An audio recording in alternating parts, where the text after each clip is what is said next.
Biggers, on behalf of the Commonwealth, you may ask.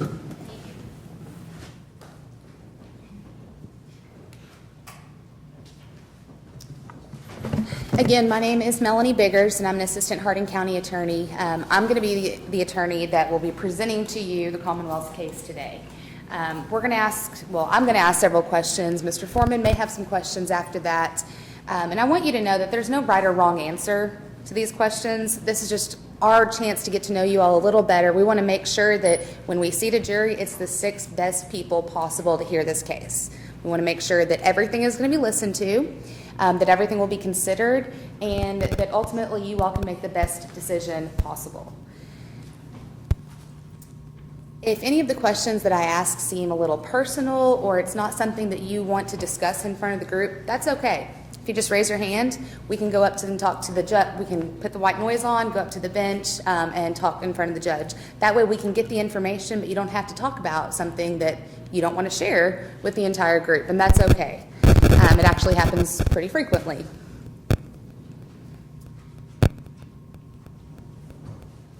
So Judge Simcoe asked a little bit about who has served on a jury this term. And I know I saw a few hands. I saw Ms. Liverman and Mr. Griffith, correct? And I think there were 2 others that I missed. Okay, Ms. Mulrooney and Mr. Can you pronounce your name for me? I'm sorry. Okay.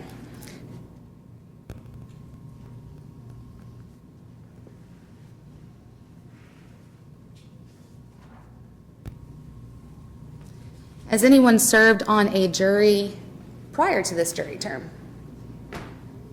Yes, sir. Mr. Pendleton. Yeah. Okay. So you served on a disability trial. Was that this term or? Okay. What'd you think about it? It's a little different than all the others, isn't it? Yeah. I really like the disability trials because a lot of times the attorneys agree, and you don't see that very often. So it's a nice little change up. Yes, ma'am. Ms. Roberts, you said disability trial? Okay. Was that this term? Yes. Did you think it was just kind of a little different than other trials too? Yes. Yeah. It is. Today it will be a little more typical. Let's see. Anybody else prior jury service, even before this term?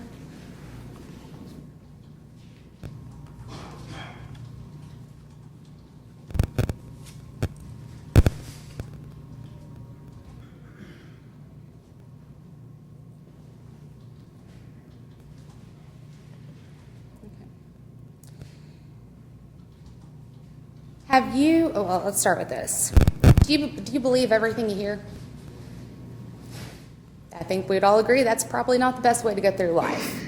So how do we determine what we're going to believe? If we hear 2 different things, how do we determine which one is true? Sorry?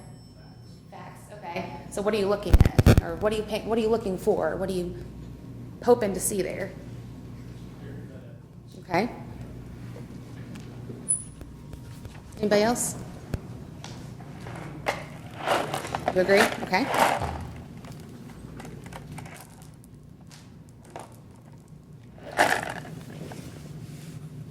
Would you all agree that in order for us to determine whether someone is telling the truth, we have to listen to what they say, look at the other evidence we have, and sometimes just ask ourselves, does that make sense? You know, sometimes your gut feeling plays into that a little bit too, right? Common sense, our world experiences, what we've been through in our lives, everyone agreed that all kinds of things go into us deciding what's true. Anyone disagree with that? Nope? Okay, good.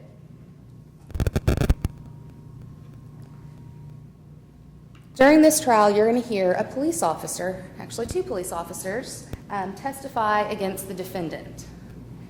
Does that pose a problem for anyone? We have a sworn officer testifying against going to say civilian, but he's not really a civilian.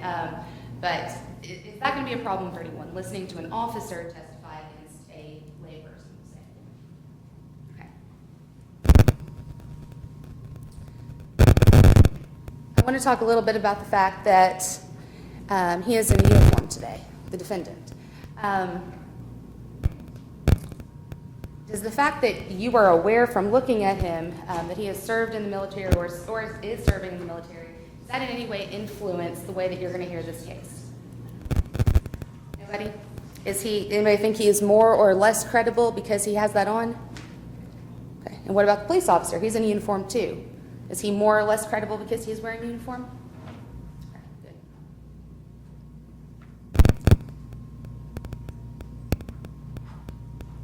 Does anyone know anyone or have anyone in their lives, friend, family, acquaintance, who is serving in any law enforcement agency or has served in a law enforcement agency before? Nobody. Wow, okay.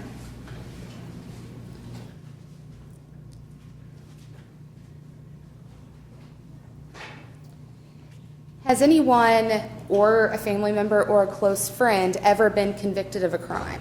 Not necessarily just you. It could be you. It could be a family member. It could be a close friend. Yes, ma'am. Was that in Kentucky? Was it recently? A couple years ago. Okay. It was a bad one.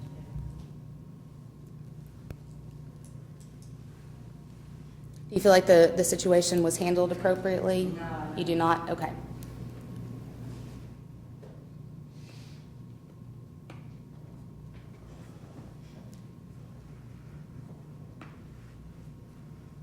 Yes, sir. 7 years ago. Okay. Where was that?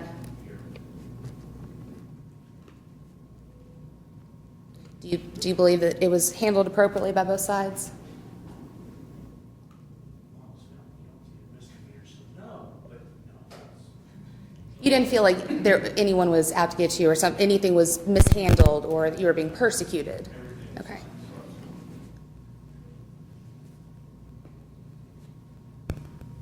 Yes, ma'am. Miss Grissom. Someone in my family. Okay. Okay. And was that here? Yes. Was it recently? Yeah. Okay.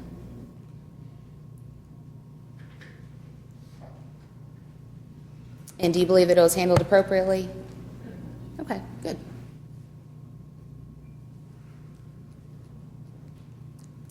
Has anyone here, either themselves, a family member, or a close friend, ever been charged with a DUI? Well, lots of people. Okay, let's start with Ms. Roberts. A friend, Okay, a friend, was that here? yes. Okay.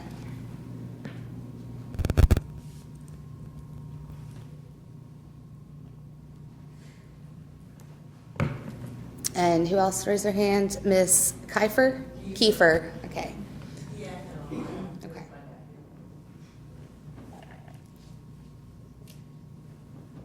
And let's see, Miss Polito? Yes, my ex-husband.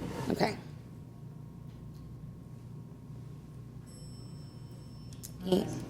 Okay. Miss Mulroney? Okay. And Miss Liverman?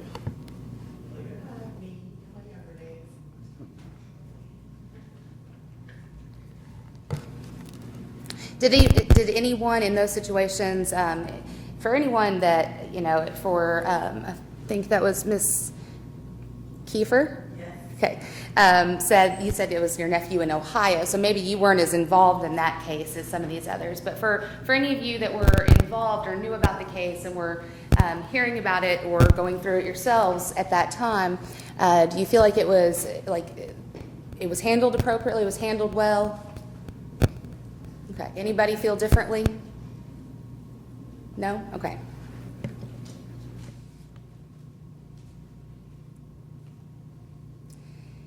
Has anyone ever been pulled over for speeding?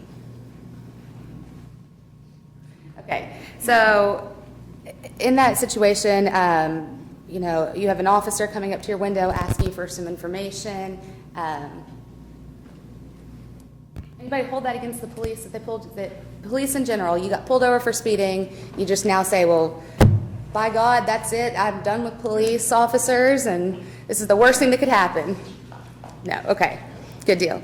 Anybody feel that way about anything else, any other crime or charge? Yes, ma'am. I was pulled over for going to snow. Oh, really? Yes. I was going home from work, and I was tired, so. Well, you know, But, yeah, no, not going driving on that. officer was polite and Yes. everyone got along okay? Good, No good. problem. I come to Eton and I got pulled over by the Eton police too. Same night. So, It's just not a good day, was it? no, it wasn't a good night. Put it this way. Oh, gosh. So does anyone believe that for whatever reason, it could be something you read, something you saw on TV, something you've been through, something someone else has been through that you were either part of or heard about? Anybody just say, I don't like the police for whatever reason? No one?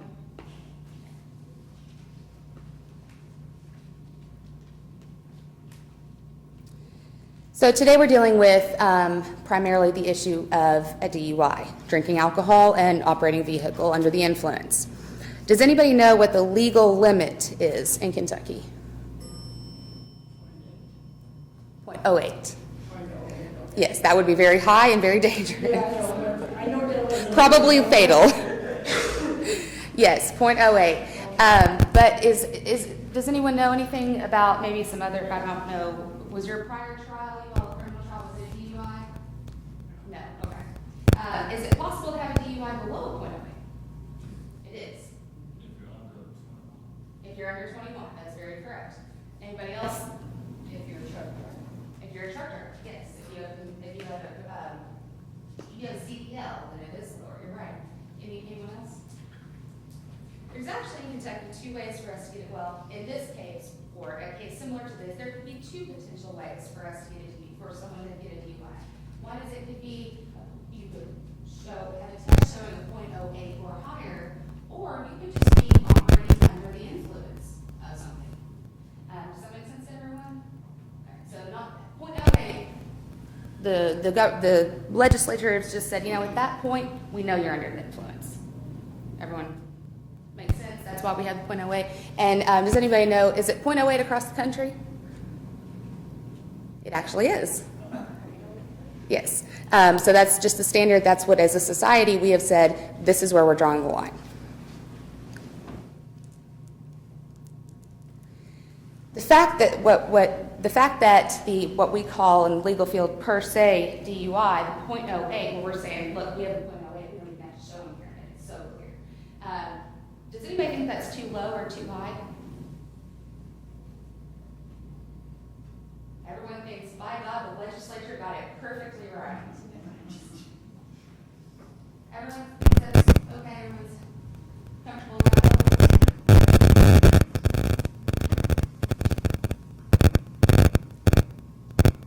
Does everyone think that 0.08 as the line where we're drawing the line, does that seem fair?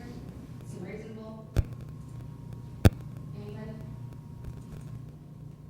Anybody think we're too hard on DUIs? No, I don't think so, no. You don't think so? Okay. Anybody think we're too easy on them?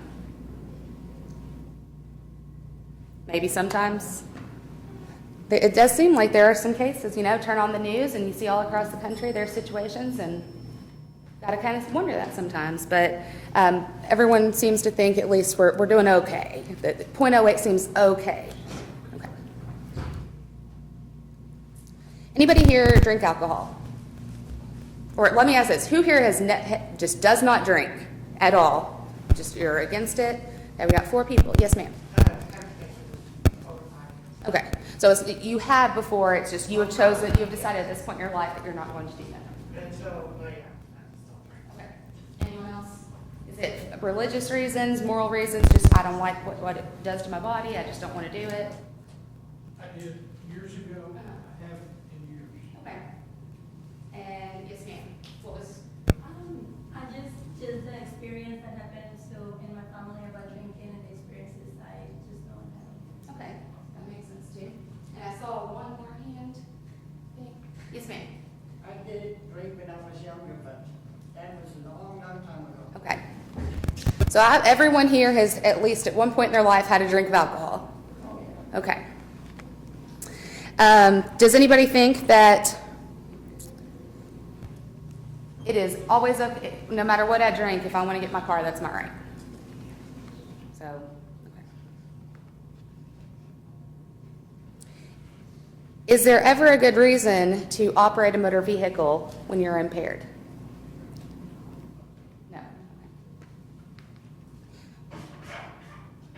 Okay, one question I kind of like to wrap up with, and I've found that actually sometimes people will point things out. You know, I'm going through this and I'm thinking through my questions in my head. Sometimes I miss that question. So sometimes I've had people, jurors tell me before, after their service was over, you know, I really was expecting you to ask this one question, and you didn't. Is anybody sitting there thinking, I cannot believe she has not asked me about this one thing that I've been thinking about? Just something you're burning, you think that we really need to know, and I've just not asked the right question? No? All right. Well, thank you very much for your service, for being here. That is all the questions that I have for you. Mr. Forman may have some for you now. Thank you, Ms. Biggers. Mr. Foreman, you may ask. Thank you, Judge.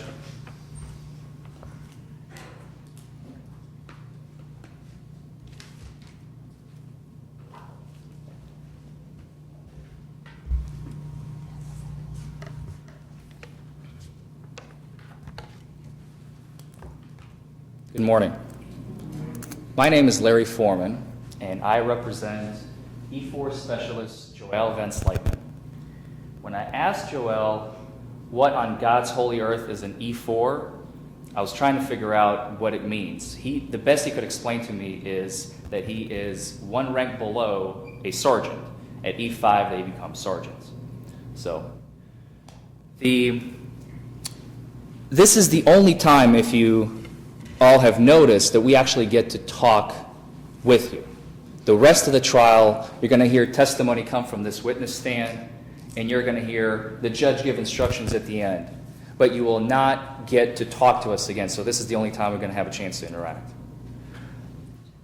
If we go on recess or we step outside the courtroom and we don't look at you or say hi to you, please, please, please do not hold it against us. It's not because we don't want to, it's because we can't.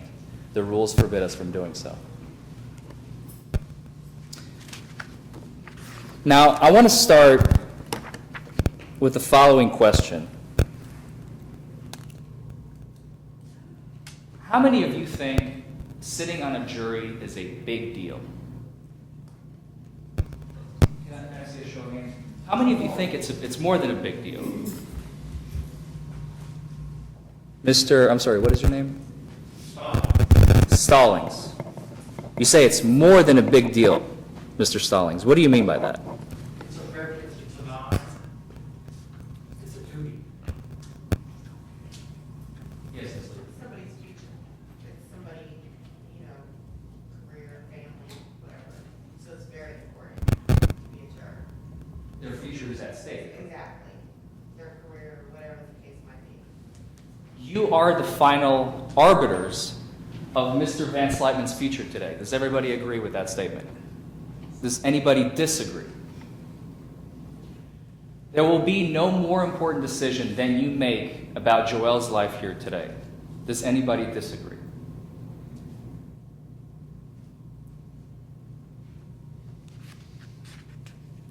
Does anybody feel uncomfortable that you have such a high responsibility here today and would like not to be on this jury? Think it's too much for one person or 6 people, men and women, eventually to decide? Does anybody think that's too much?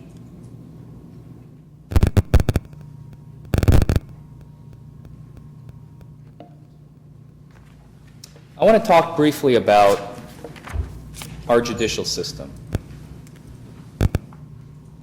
How many of you, when you walked into this courtroom this morning, sat in the pews over there, once you took a step up here, walked in and thought, well, I wonder what this man is innocent of? How many of you thought that question?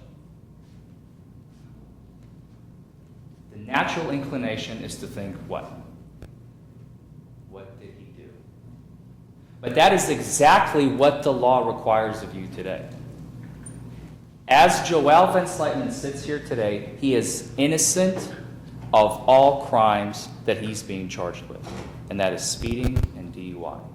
Until the prosecution is able to prove him guilty beyond a reasonable doubt, which is a high standard, Joelle Van Slytman must be found not guilty of all charges. Does anybody feel uncomfortable with that?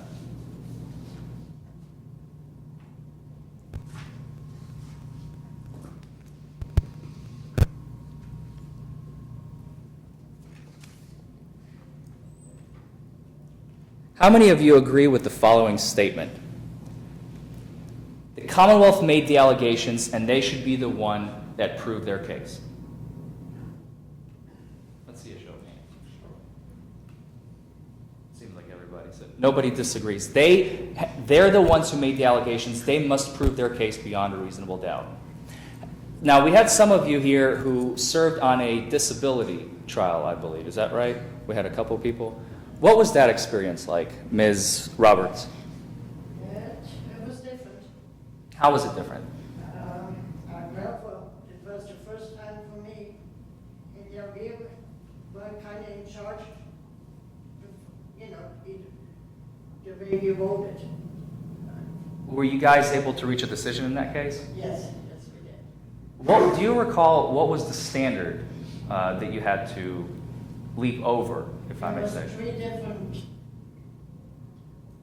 but to find what the disability was, how severe the disability was. Do you remember if it was beyond a reasonable doubt? Or was it clear and convincing? It was pretty clear. Clear and convincing was the standard that you use in a disability Yes. case. Yes. There are 3 types of burdens of proof in our judicial system. Criminal cases are the only ones who fall under the beyond a reasonable doubt standard. Disability cases, child custody cases, fall under the clear and convincing standard. That is one level below the criminal standard. That means it takes less to take your child away from you than it is, or find you disabled, than it is to convict you of a crime. Does anyone feel uncomfortable with that or think it's not fair?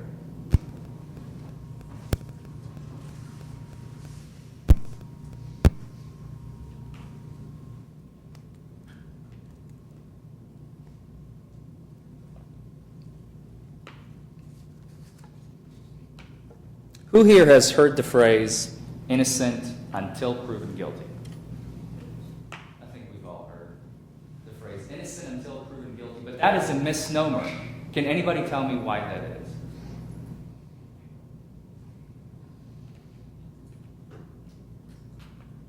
Innocent until. What does the until imply in that statement? It's only a matter of time until they are found guilty, isn't that right, ladies and gentlemen? The correct statement actually is innocent unless proven guilty beyond a reasonable doubt. Would everyone agree with that statement, or does anyone disagree? Does anyone think that innocent until or innocent unless is not correct? You're expressing an opinion? No, I was concurring. Oh, you're concurring. Okay. What are your thoughts on it? That's the obligation of prosecution is to prove that the defendant is guilty. The evidence doesn't support it. Right. Beyond a reasonable doubt. That's their job, right? Now, what is my job? Can anybody tell me? Please. To do everything you can to defend the client. So my job is to defend him affirmatively. As a matter of fact, that is not correct. At the end of the day, the prosecution can put on witness after witness after witness after witness, put them on that stand, have them testify. Joel and I can be sitting there playing Monopoly the whole time. We don't have to do anything. Now, we will be doing something in this case, ladies and gentlemen, but I want to make it clear, the defense has zero obligation in a criminal trial. The prosecution carries the entire burden on their shoulders. If they fail to meet that burden, the verdict must be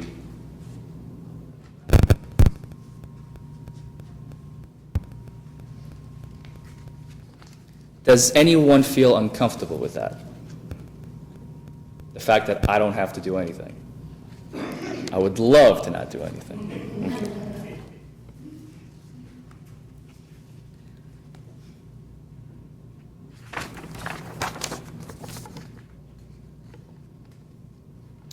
Now, I think at this point in our country, we've all heard the phrase, the slogan, don't drink and drive, and other variations thereof. I think everyone has probably familiarized themselves by now. They're on TV enough. Does anyone here think that don't drink and drive is actually outside of the legal realm? Meaning, if a person consumes alcohol, are they not allowed to drive for the rest of the day? When would you think they would be allowed to drive? After they have consumed, let's say, one drink.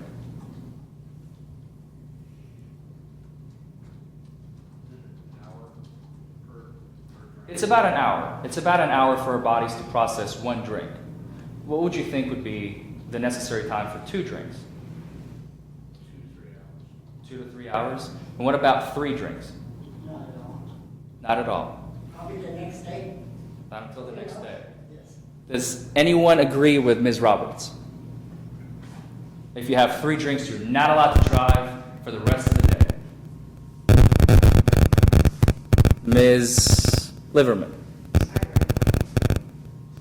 Anyone else agree with Ms. Roberts or Ms. Liverman? How about 4 drinks? 5? I think we're starting to cap over here, aren't we? At some point, and it seems the consensus is somewhere between 3 and 4, is no driving at all. If there is a break in between the drinking and the drinking ceases, how much time would you say is required for an individual to get back on the road after a couple of drinks?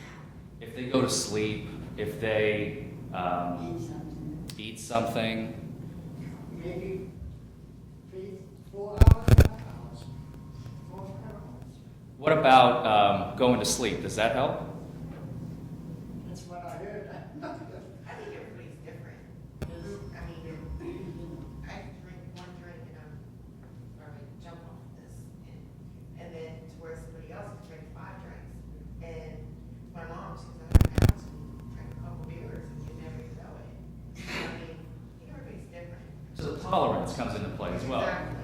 People will have different tolerance. A person who will drink on an empty stomach, for instance, will probably feel the effects Oh, yes. a lot stronger than somebody who has not had anything to eat. Or someone who has not drank for a long time, takes a drink, will probably affect them a lot more. I think, Ms. Roberts, you agree? Yes.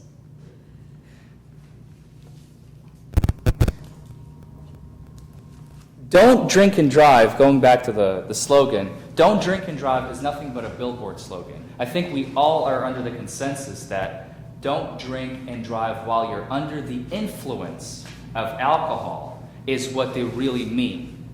We are allowed to consume a drink and wait a short while, wait until it processes through our system, which could be somewhere between an hour per drink or more if you have more than one. But as long as at the time of operation, even though you may have consumed alcohol here, does anybody disagree that you're allowed to drive here if the body has already processed the alcohol through your system? Does anybody disagree?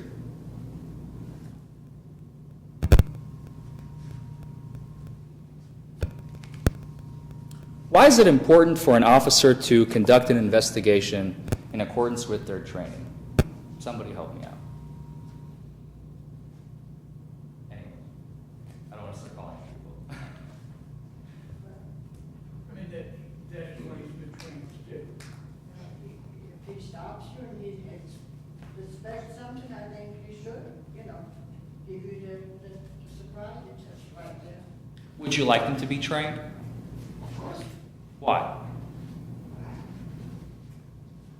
I think it would make for safer roads, if they suspect you and stop you, I think they should, give you sobriety test right there. Definitely investigate, because I've been pulled over where people thought I was drinking and I wasn't. So they didn't investigate. I would have went to jail for no reason. And they investigated? Right. In your case, They did. They had me blow in there and they came back and they said, I apologize.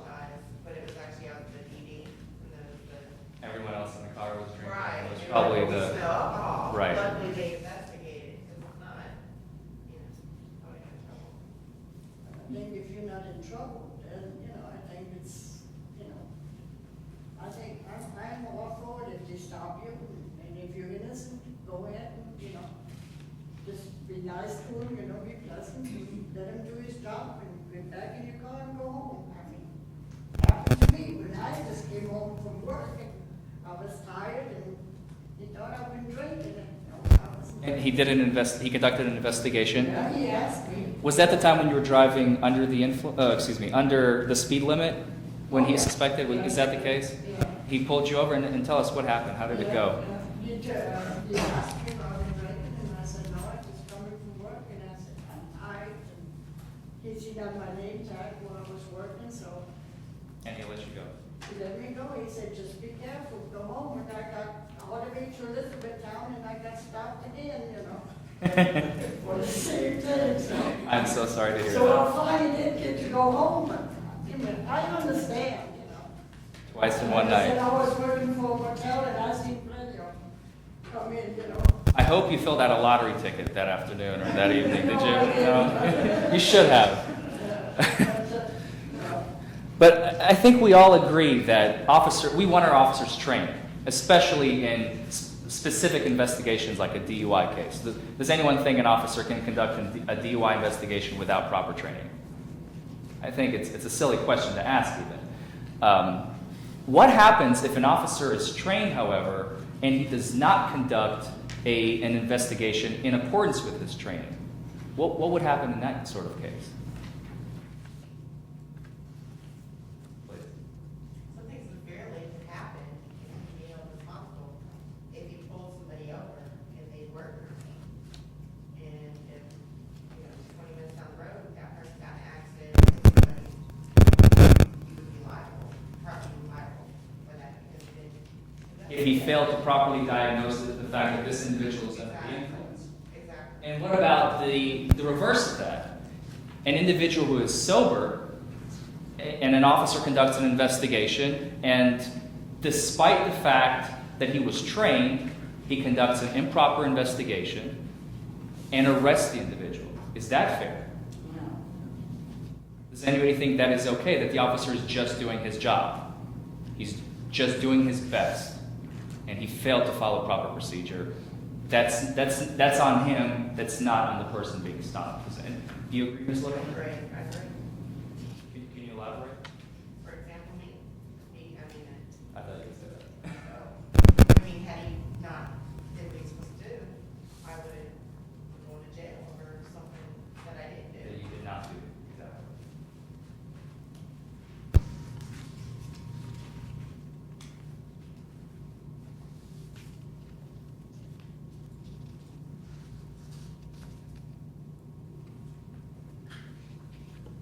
If an officer was going to, Ms. Liverman, for example, on your stop, if you don't mind, if an officer was going to set you up for failure, would he want to give you proper instructions on how to conduct a field sobriety test, let's say, for example? Would he want to give me proper instructions? I don't think so. If he was setting you up for failure, would he want to No. give you the proper instructions? No. Does anybody here think that if an officer was going to tell you to walk in a straight line, which is actually one of the field sobriety tests, and he gave you incomplete instructions or improper instructions, would you expect to be able to perform the field sobriety test as instructed? Does anybody think you would be able to? Do we all agree that you would not be able to?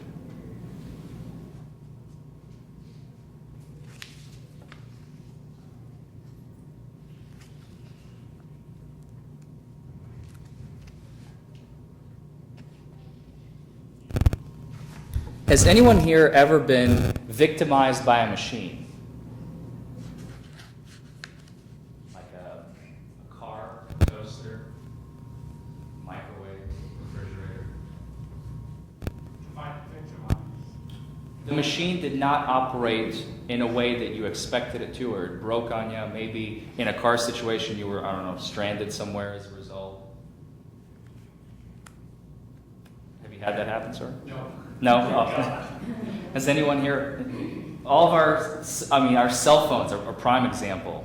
How many times have you had to reset the darn thing because it will freeze up on you? Get me started. Yes, sir. Oh. The acuity. Ma'am, you raised your hand. Have you ever been victimized by a machine? All kinds of gadgets I want. They can malfunction, right? Sometimes they don't operate properly. And if you press the wrong button, it'll take you to another screen. You don't know how to get out of that screen to get back to the previous screen. Yeah. Does anyone here think it is immoral to drink alcohol? Because I think we have a couple of individuals here who do not drink at all anymore, maybe personal reasons, religious reasons. Yes, Mr. Griffin? Yes. Okay. Please. I have a deacon at my church, and we ask deacons to abstain totally from drinking. Totally.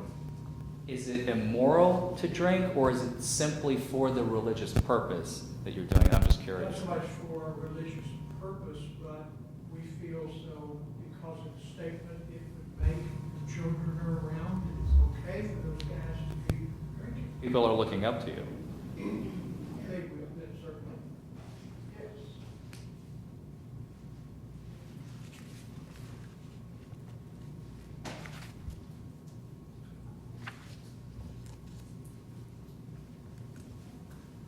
You as jurors, when you go back to deliberate, one of the things that you're going to have in the back of your minds, normally these things are not discussed, but you will be in a position to determine credibility of every witness that basically takes that stand. So when you go back to deliberate, I have maybe kind of a silly question, but how many of you think that an officer of the law begins with more credibility than any of us here in this room? Does anybody think that an officer has more credibility from the get-go just because they are a sworn officer?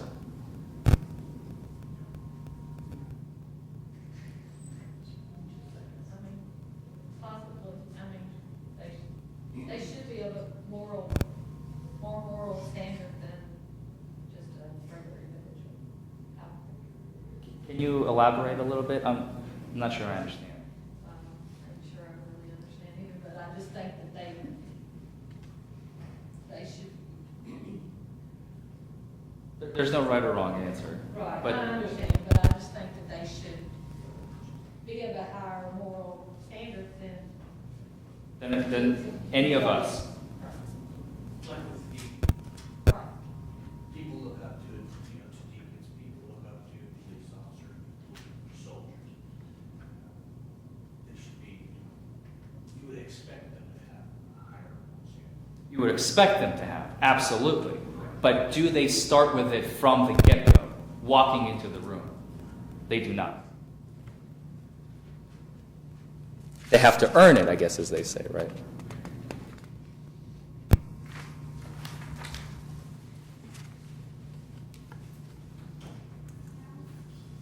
Now, I'm going to switch gears here very quickly and just kind of get a poll from you guys. How many of you here, this is your first criminal trial? Let's see a show. First criminal trial. What kind of evidence do you all expect to hear? Now, I'm not going to be able to answer any of these questions, but just generally, I'm curious, what kind of evidence do you want to hear, do you expect to hear in a criminal DUI trial? What do you want to hear? The level of his, when he stopped it, what was the blood, The blood alcohol level? yes. Anything else? Results from the dash cam, if there's a dash cam, so you know what's going on, how it's conducted. The video. Anything else?